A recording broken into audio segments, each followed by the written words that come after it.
welcome to my guys! Char! So for today's video guys, we will talk about the house itself and we will do a mini vlog about it. So hindi pa siya masyadong tapos and this is an official house tour.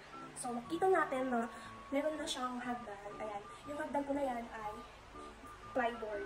And nakikita po natin dito yung step na to.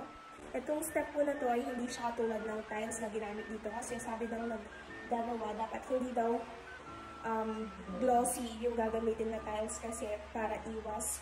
Didikitan namin siya ng vinyl kasi supposedly dapat yung ilalagay namin dito ay planks like pine wood, ganyan. So, dahil wala pa kami masyadong budget, yun na muna. Pwede naman siyang patanggalan in the future kung meron na kami pampalit ng mas magandang wood. So, dito naman sa part na to, ito yung pinakagusto kong part ng bahay kasi ito yung sala. So, yung ginawa namin dito sa part na to, kung makikita nyo, magtataka kayo kung bakit merong socket sa gitna ng sala.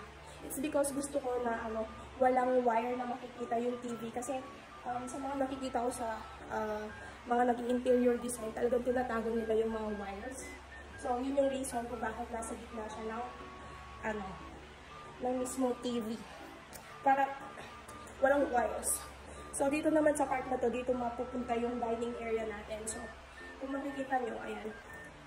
Ayan. So, wala tayong So, yung part na to, magkakaroon yun ng ref, and then magkakaroon cladding siya. And then, yung wood accent. And dito naman mapupunta yung dining area natin. Siguro yung dining area, hindi siya ganun kalaki. So, 4-seater lang yung table na gagamitin natin. So, sa part naman nito, ito yung kitchen. Isisindi natin yung ilaw para gano'n. Ayan, dito natin makikita yung kitchen. Ayan. So, maliit lang yung kitchen. Yung mga dito, pina-open namin yan. Kasi sarado yan dati. So, pina-open namin siya. Tapos, pagka-open niya, nilagyan na namin siya ng ganyan. So, basically, sana gagawin namin yung may counter. Kaya lang feeling ko nakakasikip yung counter. Kaya, minabuti na lang namin na hindi na namin sundin lang nasa puso namin. At ginawa lang namin ito. Char. Ayan. So, ganyan yung magiging. Tapos, yung space dito sa may side ng CR. Ayan, dyan namin nilalagay yung matic na washing machine. Gusto ko sana ng twin tab kasi hindi ako sanay sa washing machine na automatic fit. Pero feeling ko, makakapag-practice naman lang in the future. Pero yun nga. Dyan yung part na yan, dyan mapupunta yung ating washing machine. So, kung makikita nyo, medyo madilim na lang dito kasi wala pa yung ilaw. Ayan guys. So, dito, kung makikita nyo, meron siyang abang dito na parang sa water. Kasi, dyan, idediretso at tubig. Para hindi na tayo magtsimba-tsimba, diba? Tapos, dito sa part na to, meron din itong parang labasan ng tubig.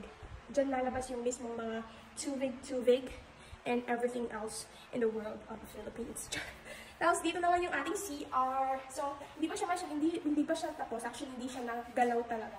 Itong mga tiles na to, ito yung original tiles nung na-turn over yung unit.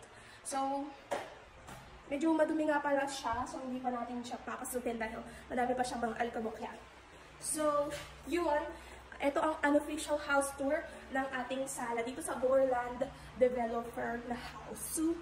So, yung house na to, kung gusto nyo ng mga details about how basta yun, kung paano namin nakuha yung bahay, yung mga proseso, you can just comment your questions and I'm willing to answer everything and anywhere and everything else. Continue.